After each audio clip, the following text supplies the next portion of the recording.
Hola miinté, hola miinté. Dans l'épisode d'aujourd'hui miinté, je vais faire quelque chose que je ne fais pas d'habitude, mais je vais lier, l'épisode en anglais et l'épisode d'aujourd'hui. J'ai fait un épisode miinté dans le podcast en anglais. Vous le savez, ce podcast, je le fais en anglais et en français. En anglais, je bredouille encore. Vous allez me dire: «Mais comment ça se fait?» Question d'habitude, je dois apprendre à, parler, de ses affaires, Futso, en langue anglaise. Vous savez, l'anglais, c'est pas ma langue, émotionnelle. Je pense comme une américaine. L'anglais, c'est ma langue dans laquelle je réfléchis. J'aime comme une latine. J'aime en français. Voilà, j'aime en français. Donc quand je parle de choses qui touchent à mon cœur, en général, c'est beaucoup plus facile pour moi d'en parler en français. Et je me bats comme une Camerounaise. Voilà, les batailles sont en général comme ça, très camerounaises, où lorsqu'on m'attaque, je mets ce qu'on appelle dans le langage camerounais un kaba, et je bataille, et je bataille. Donc dans l'épisode en anglais de mardi, Nianté, euh, le titre de l'épisode était How to be or not to be an African billionaire. How to be or not to be an African billionaire. Comment être ou ne pas être un milliardaire africain. Comment être ou ne pas être un milliardaire africain. Nianté, vous savez, euh, l'Afrique, ce continent qui est pour trop de gens synonyme de pauvreté, de misère, d'inégalité, de souffrance, de tragédie. Euh, Chaque fois que je vais au Cameroun, il y a presque toujours dans l'avion des missionnaires. Des missionnaires américains qui vont au Cameroun comme ça pour évangéliser les populations parce que c'est la terre de la souffrance, c'est la terre où Dieu a du travail à faire. Il y a comme cela ce truc-là qui est très très très généralisé.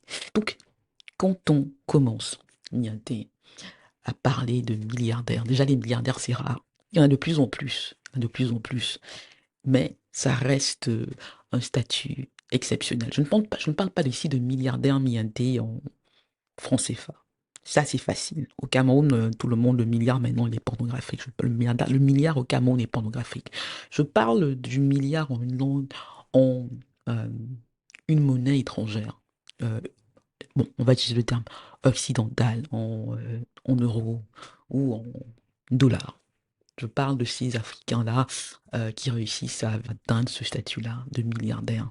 Même maintenant, quand on est africain et quand on réussit à devenir milliardaire en une monnaie occidentale, le terme est problématique, mais euh, je vous demande de me l'accorder, je vous demande de l'excuser. Respectable, le dollar, euh, l'euro. Là, statut de milliardaire, c'est considéré, même maintenant, comme non africain. Parce que lorsqu'un Africain y arrive, toutes les questions du monde se posent. Comment est-ce qu'il a fait? Et je le disais dans l'épisode Mianté, c'était que l'Africain, lorsqu'il devient milliardaire, il y a cette suspicion-là sur le, euh, les origines de sa fortune. Encore plus que tous les autres milliardaires. Avec l'Africain, surtout Mianté, lorsqu'il ne s'est pas désafricanisé, lorsqu'il ne s'est pas occidentalisé, lorsqu'il ne s'est pas américanisé ou européanisé, il y a trop de questions. Il y a une odeur. Même lorsqu'il essaye de ne pas faire de bruit, il vient avec une odeur. On se dit, mais qu'est-ce qu'il a fait comme combine? Qui soutient ça? Est-ce que c'est pas le crime organisé? Est-ce que c'est pas du blanchiment? Est-ce que ce n'est pas la fortune des politiques africains qui on fabrique comme ça un milliardaire pour sortir ça de là. Donc il y a toutes ces questions-là qui viennent avec le statut de milliardaire africain, milliardaire. Et j'ai commencé l'épisode de mardi en anglais, je parlais d'Elon Musk. Vous savez, Mianté, il y a 2 mois à peu près, euh, j'ai fait cette comparaison entre Futso Victor et Elon Musk. Et je me souviens, il y avait un plaisantin là qui prétendait s'être inscrit au podcast sur YouTube. Je vous demande encore une fois de vous inscrire à ma chaîne et de partager autant que possible les épisodes. Et qui vient comme ça, oh là là, elle ose faire ça. Vous savez, euh, c'est une des choses euh, auquel je suis confronté, cette hystérisation. Euh, tellement ce que je dis pose de problème à beaucoup de gens que il y a la tentation comme ça de décrédibiliser, d'hystériser le débat et de déplacer la conversation, de changer de sujet. Donc on commence par dire la famille, en s'attaquant à ma personne, en sentimentalisant l'histoire. Elle n'aime pas ceci, elle n'aime pas cela, la haine, l'aigreur de ceci, de cela. Puis il y a la décrédibilisation, mais ça ne peut pas être sérieux. On déplace le débat pour ne jamais véritablement répondre sur ce que je dis. On déplace le débat, on attaque ce que je dis, pour dire c'est découpé, c'est ceci, la forme, cela, quoi. Donc voilà. Donc quand j'ose la comparaison entre Fotso et Elon Musk, même c'est un extrait comme ça, j'ai fait le podcast en anglais, je mettrai le lien là, sur la comparaison entre Elon Musk et Fotso Victor, et même sur Facebook, des Camerounais, c'était pas des étrangers, des Camerounais, des Africains qui disent «Oh, comment elle ose? Mais c'est pas croyable!» Voilà. Et là, je me suis posé cette question-là, en voyant comment Elon Musk, dans le bureau ovale avec Trump, agissait. Je me suis dit, euh, comment est-ce que lorsqu'on est un milliardaire africain, on échappe à la prédation? Comment est-ce qu'on échappe à une fin comme celle de Victor Fotso si on ne peut pas masquer son africanité, si on ne peut pas la changer, si on n'a pas la chance comme Elon Musk de pouvoir totalement s'américaniser sans être freiné par cette satanée question de couleur. Je vais poser la question dans l'épisode en anglais. Est-ce qu'un milliardaire africain pourrait agir comme Elon Musk? Et je parlais de cet article dans le New York Times qui parlait d'Elon Musk et de ses problèmes de famille. En parlant de sa vie privée en disant que oui, lui aussi fait des enfants avec toutes ces femmes-là. Je disais que contrairement à Fotso Victor, lui il ne les épouse pas. Il n'y a aucune structure là, c'est très désorganisé. Alors que Fotso Victor, avec cette apparence de désordre, était un polygame, c'est-à-dire qu'il épousait ces femmes-là. Sa vie privée peut paraître comme ça exotique, mais elle était organisée. On peut dire des autres, mais comparé à Elon Musk, la vie privée de Fotso Victor était organisée. Oui, exotique pour beaucoup de gens, mais organisée. La polygamie, c'est une organisation, c'est organisé. On peut ne pas être d'accord, c'est le cas de ma pomme. Mais c'est là, c'est organisé. Il les épouse, voilà, il s'occupe des enfants. Il reconnaît même des enfants qui sait qui ne sont pas lui parce que dans la société bamileke, surtout dans son de société traditionnelle africaine, le désordre est une chose qui n'est pas recommandée, même lorsque on aime les femmes, pour dire les choses à la camerounaise. Donc je regardais cela, Mianté, et je posais la question que je pose aussi dans ce podcast, dans cet épisode, Mianté. Comment être un milliardaire africain? Vous remarquerez, Mianté, si vous googlez, si vous regardez, si vous allez sur les débats de Photo Victor, si vous allez même entre Banjoun, ce qu'on va dire Photo Victor, ce qu'on va oser faire. Et même si vous voyez ma page, que des gens déplacer le débat, parler de tout, sauf du sujet.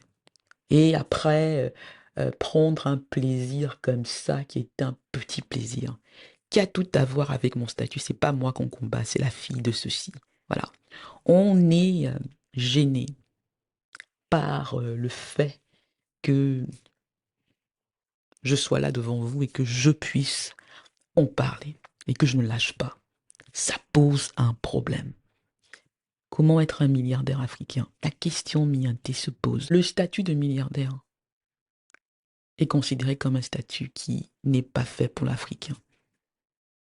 Et lorsqu'un Africain parvient à devenir milliardaire en euros ou en dollars, il est encore plus que les autres un objet de prédation. Parce qu'on sait très bien que là où il vient, dans son pays d'origine, même s'il prend une autre nationalité, l'État va déjà revenir là comme ça. Le village, ok, va être là comme ça. Les autres Africains vont être là comme ça, avec ce poids-là. Donc, pour utiliser cette expression célèbre de Peggy, extrêmement mal située, Être un milliardaire africain, c'est être extrêmement mal situé. Je parle ici, Mianté, de ces fortunes-là. Je ne suis pas en train de sentimentaliser les choses en disant qu'ils sont à plaindre. J'essaie véritablement de prendre la distance, de les comparer aux autres milliardaires et de revenir sur ce sujet central qui est la vie africaine. Mon podcast. Comment être un milliardaire africain? On n'a aucune protection. Tout le monde attend la fin, attend qu'on s'écroule pour profiter. On essaye de se protéger comme on peut. On ne peut pas échapper à la politique. C'est ça que les Camerounais, surtout les Bandounes, surtout les Bamileke, surtout les Bamileke, ne comprennent pas. On ne peut pas échapper à la politique lorsqu'on est un milliardaire africain. C'est pas possible. Surtout si, d'où on vient, on est le seul, ou on est le plus grand. Il n'est pas possible d'échapper à la politique. Si vous me donnez l'exemple Miaté, d'un milliardaire africain qui a échappé à la politique, je vous dirais deux choses. Je vous dirais que, un, il n'a pas échappé à la politique. Il l'a fait de manière très très discrète parce que le contexte le lui permettait. Miaté. Parce que le contexte lui permettait. Ou deux, c'est qu'il y a eu quelqu'un devant lui qui lui a permis de faire de bruit. Dans June, au temps de mon père, il y avait un autre milliardaire. Pour les qui étaient aux yeux de l'opinion publique camerounaise, un milliardaire, Muchungwa. Nuchungwan, Banjun, sa maison, la raison de Nuchungwan, autre milliardaire camerounais du même village que Photo Victor, était derrière celle de Photo Victor. Nuchungwan a pu, entre guillemets, échapper à la politique parce qu'il y a les Photo Victor. Je vais le redire. Point de vue controversé, mais si vous n'êtes pas d'accord, expliquez-moi pourquoi les commentaires. Les Banjun, les Bamileke. Nuchungwan a pu échapper à la politique, officiellement, parce qu'il y a les Photo Victor. On a pris le gros, là, devant. Et Muchungo a pu comme ça, elle est comme ça. Donc, comment être un milliardaire africain? On est entre le marteau et l'enclume. On est entre l'écorce et l'arbre. On n'a que des mauvais choix. On n'a que des mauvais choix. Il y a une partie de la population qui s'attend à ce que vous vous sacrifiez pour elle. L'Africain, en général, le mot sacrifice vient avec lui. On applaudit l'Africain en général longtemps que lorsqu'il se sacrifie. Tous les héros africains qui font l'unanimité se sont sacrifiés, ont été sacrifiés. Nelson Mandela, plus de 25 ans de prison, sacrifice. Thomas Sankara, il meurt avant 40 ans, sacrifice. Umniobe, sacrifice. Tous ces gens, tous les gens qui sont admirés. Il y a des gens qui sont admirables et qui ne sont pas admirés. C'est ça. On ne veut absolument pas qu'ils aient des imperfections, qu'ils aient de la complexité, qu'ils aient leur part d'ombre. Je l'ai dit dans le podcast en anglais sur cette question. Aucun milliardaire africain ne peut être comme Elon Musk. Aucun. Aucun ne peut être même miinté comme Bolloré. Aucun. Comme on est, comme ça, je ne vais parler que de miinté. Qui ont un problème avec Photo Victor en parlant, en disant, mais oui, en disant ce terme-là très problématique, sardinard, ne donne jamais l'exemple de quelqu'un qui a fait mieux, qui pouvait faire autre chose. Il y a tellement d'exemples de d'autres gens qui ont essayé de prendre un autre chemin que celui de Photo Victor. Ils n'avaient pas autant d'argent, mais ils ont été broyés. Je ne vais en prendre que un. Monsieur Tamé, le propriétaire de Sapla à l'époque. Il a essayé de faire de la politique autrement et il a été broyé. Ceux qui font la critique à 2 balles sur Photo Victor en se réjouissant de la prédation, là maintenant, de ce que le système les broyés, en disant c'est bien fait. C'est ceux qui n'ont absolument aucune réflexion profonde sur la question, sur le sujet, et qui n'entendent même pas, qui ne veulent même pas entendre ce que je dis, sur ce qui s'est passé, et ce que ça dit, et pourquoi Photso matters. Comment être un milliardaire africain. Comment est-ce qu'on fait? On ne peut pas être comme Elon Musk. Elon Musk n'est pas un milliardaire africain. Comment est-ce qu'on fait? On n'a que des mauvais choix. On s'exile, c'est-à-dire on se désafricanise. Pour Faustin ce n'était pas possible. Il était polygame. Comment il fait? Il prend tous ses enfants, ses femmes, il quitte Banjul, il va où? Comment est-ce qu'il fait? Lorsqu'il est si ancré à Banjul et que il aime Banjul, il se considère comme de là, c'est un homme de terroir. Comment est-ce qu'il fait? Comment est-ce qu'il résiste au pouvoir? Comment il résiste au régime? S'il voulait y résister, si pour les gens qui sont tellement machin truc, comment est-ce qu'il fait? Comment est-ce qu'il fait? Les années 90, les années de braise, pour utiliser l'expression du professeur Ambroise Com, il avait déjà tous ces enfants-là. Comment est-ce qu'il fait? Il va où? Il va en France? Il va en Suisse? Il va en Chine? Il va, comme le concours de macaque à Singapour, avec plus de 20 femmes et tous ses enfants? Comment il fait? Et ses sociétés? Il va où? Ok, si vous me dites Christian Nadia Futso, il aurait pu aller dans un pays africain, lequel? En Côte d'Ivoire? Really? Ou en Afrique du Sud, comme Dampoulou? On a vu ce que ça donnait. Aller où? Au Maroc? Comme on prétend que le conte de macaque y est? Avec tous ses enfants, toutes ses femmes? Et on se dit que l'État marocain, ça aurait été facile. Comment est-ce qu'il fait? Votre Victor, il faut jamais oublier cela. Ne savait ni lire ni écrire. Comment est-ce que ce milliardaire africain-là échappe à la prédation si il y a tout ce bruit-là et si quelque part il y a ce besoin de le voir s'écraser pour comme ça dire aux Africains, non, non, non, non, vous ne pouvez pas faire des génies. Les exceptions, ça n'existe pas. Vous n'êtes pas comme les autres. Ce genre d'histoires sont des inventions. Il faut toujours mienter. Quand vous googlez, si j'arrive à faire que vous vous intéressez à Photo Victor, vous demandez pourquoi est-ce qu'on prend un tel plaisir à ne parler que du périphérique et à parler du désordre. Et qu'on ne parle jamais de l'hôtel américain de Paris, de la France, de Genève, de la fondation familiale qu'il avait créée, Pro-Dinter, au Liechtenstein, de son gestionnaire de fortune, Catherine Crochet, des avocats français qui ont mis les mains dedans de tout cela.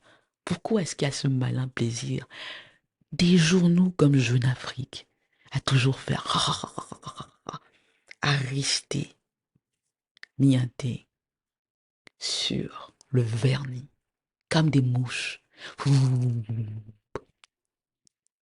Aucune investigation.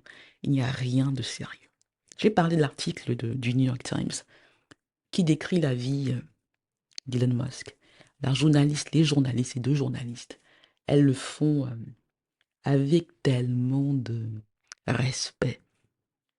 On dit, oh, ses amis sont inquiets pour lui, etc., etc. On sent bien que, en dépit du fait qu'elles disent que Elon Musk prend de la drogue, qu'il couche avec des femmes, qu'il a envie véritablement d'avoir autant d'enfants que possible, qu'il ne leur dit même pas, il y a des femmes avec qui pensent qu'ils ont une relation avec lui, mais après, c'est ceci, c'est cela, c'est cela, c'est ceci, c'est cela, voilà, voilà.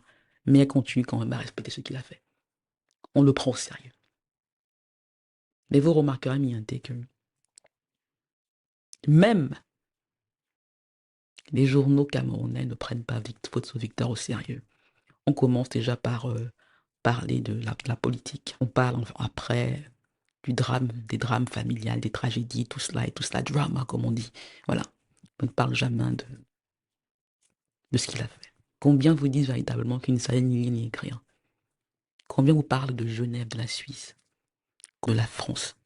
On vous parle de petites choses comme ça parce que c'est lazy, c'est facile, c'est paresseux, quoi. Et il y a un anti-intellectualisme là. L'histoire est écrite. On ne veut pas la complexité. C'est trop compliqué. Et surtout, on ne veut pas bosser. Le milliardaire africain, extrêmement mal situé. On ne veut pas, miinter, prendre Faute Victor au sérieux.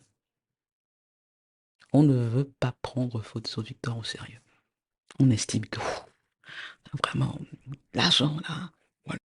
Ceux qui ont vous parlé l'argent. Non, voilà, non, non, non. Il y a déjà trop. Pourquoi est-ce que... Non, non, non, non, non. Quelque part, il faut que ça te rapporte quoi? Pourquoi on va l'aider, en fait? Pourquoi est-ce que la compassion, pourquoi et tout ça? Là, je parle des Africains entre eux, là. Pourquoi? Donc, ce besoin de ne pas prendre Fotso Victor au sérieux, ça va permettre aux autres, aux étrangers de faire la même chose. Et de se dire, mais attendez, si Fotso Victor est Fotso Victor, s'il est tel que sa fille en situation de handicap le décrit, pourquoi est-ce que les bandes jaunes, pourquoi est-ce que les Bamileke ne le défendent pas? Pourquoi est-ce que ça a pu se passer? Pourquoi est-ce que on peut avoir cassé un des leurs? Et ils estiment, bien fait, bien fait, ça va apprendre aux autres. Comment est-ce que les Camerounais, comment est-ce que les Africains peuvent accepter que on fasse là à un milliardaire africain qui est parti de rien, qui ne savait ni écrire, et que personne n'en parle? Comment est-ce qu'on leur pointe le doigt sur l'étranger en disant la France, la Suisse, Singapour, les États-Unis? Et eux, ils restent là en disant, ah, on s'en fout, quoi. Mais c'est quoi, de quoi elle parle, ça nous intéresse pas, c'est décousu, c'est ceci, c'est cela, mais elle m'a dit quoi et tout ça. Comment est-ce que c'est possible? Regardez, si vous me faites cette faveur en disant, Christelle Nadia Fotso, elle a peut-être tort, mais elle croit en ce qu'elle dit. Si vous commencez par ça, si vous dites Christelle Nadia, je ne sais pas, je ne sais pas quelle est l'histoire, mais elle croit en ce qu'elle dit. Les efforts qu'elle fait depuis des années, en ne lâchant pas cette histoire avec tout ce qui est fait pour qu'elle lâche. Dites-vous, ok, si Christelle Nadia croit en ce qu'elle dit, comment est-ce qu'elle va regarder tout cela? Comment est-ce qu'elle regarde le Cameroun? Comment est-ce qu'elle regarde le moment camerounais? Comment est-ce qu'elle regarde les sociétés camerounaises? Comment est-ce qu'elle regarde la Belgique? Comment est-ce qu'elle regarde la France? Comment est-ce qu'elle regarde la Suisse? Regardez, ceux qui ont été très comme ça, cyniques, ce sont les autres. Le concours de Magac et je l'ai dit que, comme tous les Feman, comme toutes les impostures, ils ont été très pragmatiques. Ils ont compris le système. Il n'était pas pour eux important que leur père ait été écrasé. Ils se sont dit, on connaît le système, bah jouer le jeu. Mais moi, Mianté, étant une femme en situation de handicap, j'ai dit, je ne vais pas jouer ce jeu-là. J'ai dit, je ne vais pas manger mon père. Je ne vais pas manger mon père. Je refuse de manger mon père. Et quoi qu'il m'en coûte, je vais raconter cette histoire. Je vais raconter cette histoire. Et le droit finira par parler. Quoi qu'ils disent, Miaté, il est possible qu'à la fin, on dise rien à voir, circuler. Mais le droit va parler. Je ne parle pas d'un tribunal au Cameroun. Je ne dis pas que la justice camerounaise n'est pas importante, elle l'est. Mais je dis que c'est pas juste une affaire camerounaise.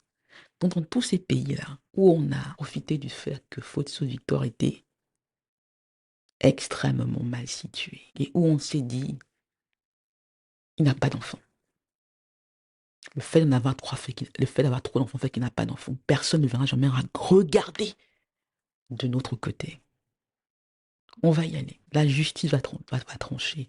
Le Mali, là où il y a eu des avoirs Fotso, la Suisse, la France, ça peut me prendre 50 ans. Ça prendra le temps qu'il faudra. Mais je ne viens pas là devant vous, Mianté, en disant, tiens, plaignez-moi. Je vous dis ici, Mianté, le but, c'est que le droit parle. Le but, c'est que le droit parle. Et c'est pour cela que cette question est importante. Comment être un milliardaire africain? Imaginez un homme qui naît vers 1926. On ne sait pas quand il est né. Contrairement à ce que sa page Wikipédia dit, on ne sait pas quand Fotso Victor est né. Il n'est pas impossible que lorsqu'il meurt, il avait 100 ans. C'est fort probable, Mianté. On ne sait pas lire ni écrire. On a quand même ce talent-là qu'on sait compter, qu'on peut bluffer les gens. Même en parlant mal français, on arrive à faire des affaires avec des personnages comme Pierre Castel. On y arrive. Parce qu'on vient d'un continent où il n'y a que de mauvais choix politiques, on se retrouve là à devoir faire des choix politiques. On les fait. Parce qu'on ne peut pas échapper au village, au pays. Et que de cette manière, on considère que c'est notre devoir. On ne veut pas fuir Banjoun. On fait cela. Malheureusement, tout ce qu'on a organisé commence à être détruit de l'intérieur parce que l'aspirant le sait. Comment est-ce qu'on fait ça? On a la faim qu'on sait. Il y a quand même un enfant là, en un handicap, qui est avocate au barreau de Washington DC, qui écrit des livres, qui dit, mais en commençant par chez soi, les Bandjounes même, les Bamileke, les gens, les personnes de la région de l'ouest du Cameroun, les Camerounais, les Africains même, font, c'est pas important.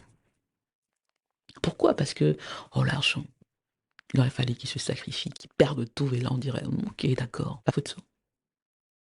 Fotso Victor, son histoire, mon histoire, ce qu'elle dit du moment.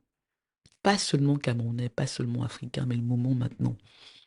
La France. Je ne suis pas une de ces personnes qui chantent à tue-tête, qui luttent comme l'un contre l'impérialisme français, occidental, américain, non.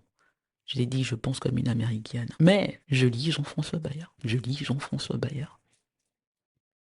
Je suis contre le culturalisme. Et je pense, Mianté, que lorsqu'on a une histoire comme celle-là, on ne fait pas ce que tous ces gens-là disent. Ah, oui, les gens qui veulent me faire la leçon sans entendre ce que je dis. Mais pourquoi ceci, pourquoi cela?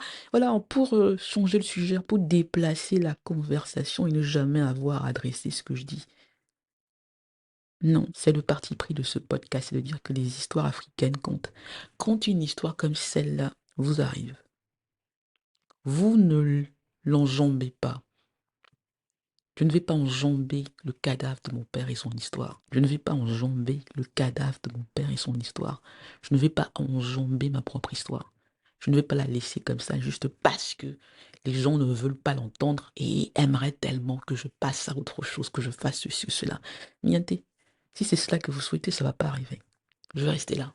50 ans s'il le faut. Est-ce que je vais réussir à faire qu'on entende et que le droit parle? Je n'en sais rien, mais je vais essayer. On va finir par se poser les bonnes questions. Je vais finir par y vous intéresser. Je vais essayer, c'est le but. Je préfère m'y essayer et ne pas réussir que renoncer. Et laisser des gens pour qui je n'ai absolument aucun respect. Le cancre de macaque, je l'ai dit que les chiens, leur laisser l'honneur d'une légende africaine, je ne peux pas laisser ça. Je ne peux pas laisser aux chiens l'honneur de Fotso Victor. Je ne peux pas laisser ça. Je pense que cette histoire, je sais que cette histoire est importante. C'est mon histoire. Et jusqu'à la fin, jusqu'à ce que je n'en sois plus capable, jusqu'à ce que sur mon lit de mort, je dise, j'en peux plus, je vais la raconter. On parlera encore de Fotso Victor dans 500 ans. Voilà Mianté.